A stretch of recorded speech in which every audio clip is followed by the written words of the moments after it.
Hey everyone, I know it's been a while, but these are unprecedented circumstances that have befallen us, and we stand at the precipice of even more unknowns. So I thought it might be good to send a message. I was listening to a story recently about a member of the British row team from 2000, Ben Hunt Davis. Now, there was nothing anomalous, nothing necessarily unique or rare about this team. They weren't expected to win anything. They hadn't won anything, ever. So Ben wanted to change that. Ben wanted to do something about it. And he thought, what could we do? What could we do to change things? It was no inspirational quote. It was no line from a movie. It was no song. It was a question. Very simply, does this make the boat go faster? So what Ben got everyone to do was commit. Commit to asking the question for everything, including things like baked potato or French fries. Does this make the boat go faster? Should I stay an hour later and work out with the team? Does this make the boat go faster? Should I purvey fear? Does this make the boat go faster? Should I eat healthy? Should I get up early? Should I encourage my teammates? Should I stay disciplined? Should I stay encapsulated in structure? Does this make the boat go faster? Now, the reason I tell you that story is I also told my children that story when I first heard it. I thought it was awesome and that it resonated and related to what we were going through at the time as a family.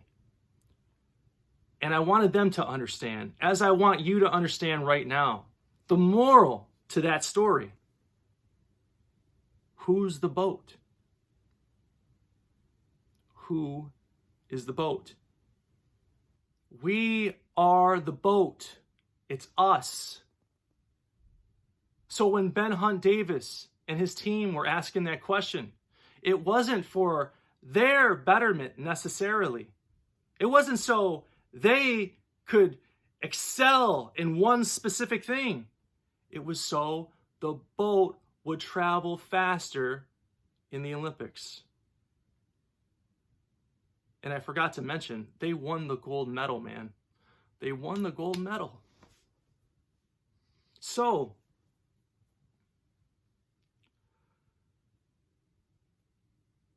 understand, this thing that we're going through right now, it's bigger than you. It's bigger than me. So how do we deal with that? By knowing that the group, the people are bigger than you too. So help one another. Help one another. Don't be out for just you, hoarding water and groceries and meat. Some people have more ground beef frozen right now, and some people don't have any in their house. That's disgusting. It's disgusting. What you do impacts everyone. If you need a little proof, what about the first person that went to a damn Walmart or something and bought all the hand sanitizer? Huh? And then other people saw them doing it and they thought, maybe I should be buying all the hand sanitizer. In fact, what about toilet paper? And what about paper towel?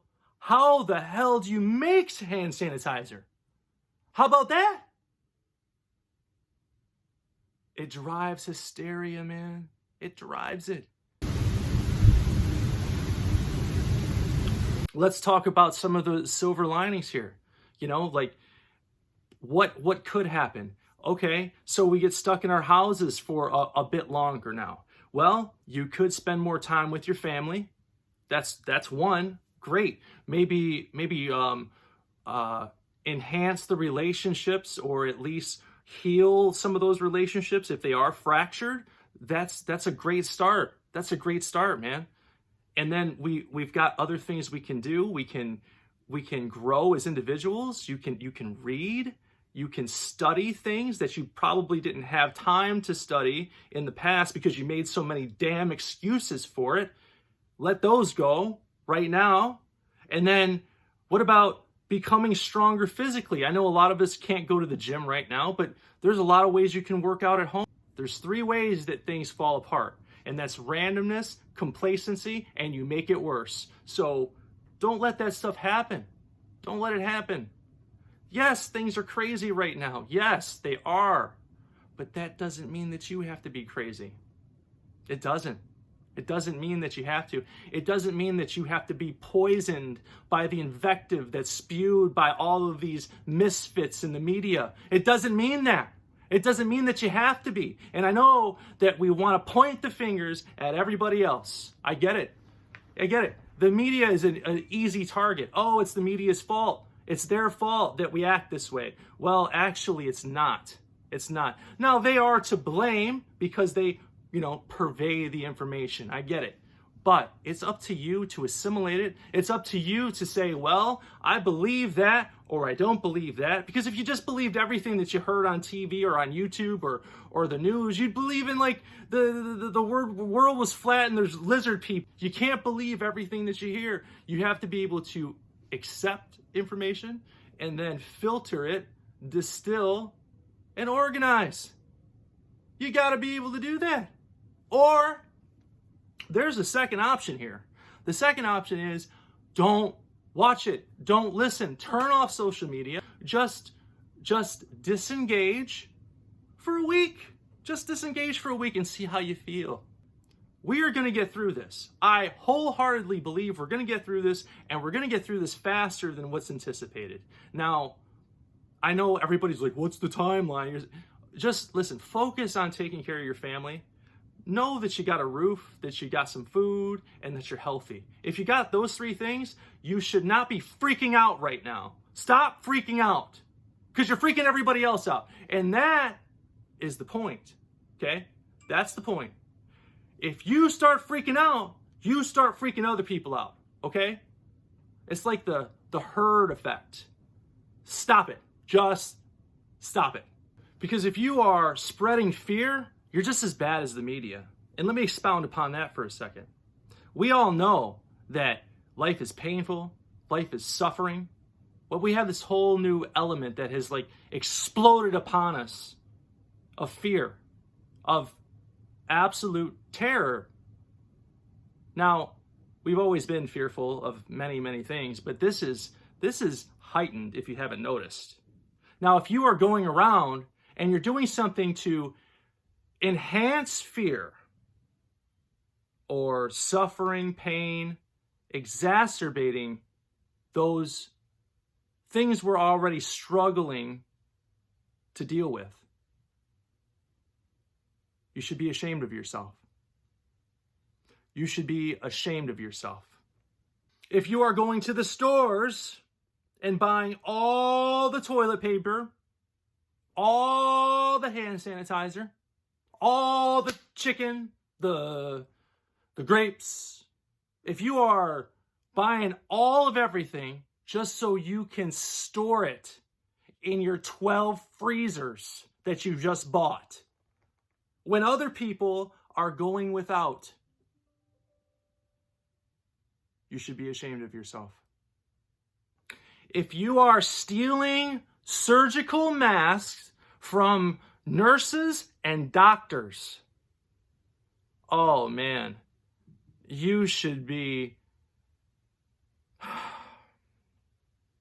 well, you should be ashamed of yourself, and you know it, and you know it, and everybody knows it.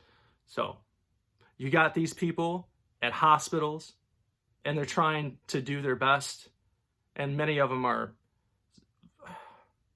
man, they don't even know where they're going to put their kids because daycares are closed. You don't even think about that. And they can't grab a surgical mask because they're working on somebody with this illness. You know, I mean, come on. Come on. But you want to be safe though. You want to be safe. It's about you and your family. That's all that matters. Well, does this make the boat go faster? When you steal surgical masks, does this make the boat go faster? And think about your time too. So when you spend time doing all these things, reading what's going on in the news, what's going on with COVID-19 and everything, when you read all these things and you spend hours on it, those were hours, man, that you could have been doing something very productive, beneficial, because everyone that I'm talking to right now, you all have a gift. If you haven't figured it out yet, you've got something, you have something, and I guarantee it. I know it, and that's something that I truly believe deep down inside. But a lot of people just never figure out what it is. So you could be spending time figuring out what that is. Or if you know what it is, you could spend time sharpening that. But instead, you want to go and you want to complain and you want to do the woe is me, be the martyr, or you want to be the prepper. So, I mean, what if we just for a second stopped and said, does this make the boat go faster? And the more that we keep acting the way that we do, we create this cloud of ambivalence. It becomes this cloud of gnats. But the problem with the cloud of gnats is that they'll eventually eat your fruit. It's completely understandable to point the finger at the media and say, you're propagating fear, because they are. They are. However, it's also understandable to look at ourselves and say, how are we assimilating the information? Because if you're watching, first of all, you're opening yourself up to a whole different world. So you're opening yourself up to the invective, the poison. Now it's up to you how you assimilate it. Now it's on you. Now it's up to you. And now you're accountable. You're responsible with what you do with the information. It's your decision after that how you react. So choose not to overreact. And understand, have the fortitude and the willingness to act in the world as if the best possible outcome will occur. Because it will. It is absolutely reasonable to be a bit stressed right now. But it's not reasonable to lose your humanity. We're going through rough times, I agree. But who are you? You're super powerful, artfully crafted, with a precise illuminated chisel to create this being of light that you are.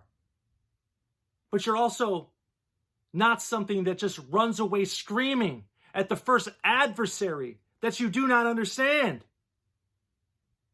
You are no child any longer. I want to say thank you so much for listening today. If any of you want to ask me anything, questions, or if you just want to talk about some things, please message me here, or you can contact me on Facebook at Impeccable You. That's Impeccable with 1 C. It's important that we continue to encourage and motivate each other. We will get through this, and I will continue to upload videos, and I'm hoping to provide some sort of motivation for you and inspiration so that we can continue to progress forward and so that we are making the boat go faster. Thank you so much. Aaron Kibalewski. Talk to you soon.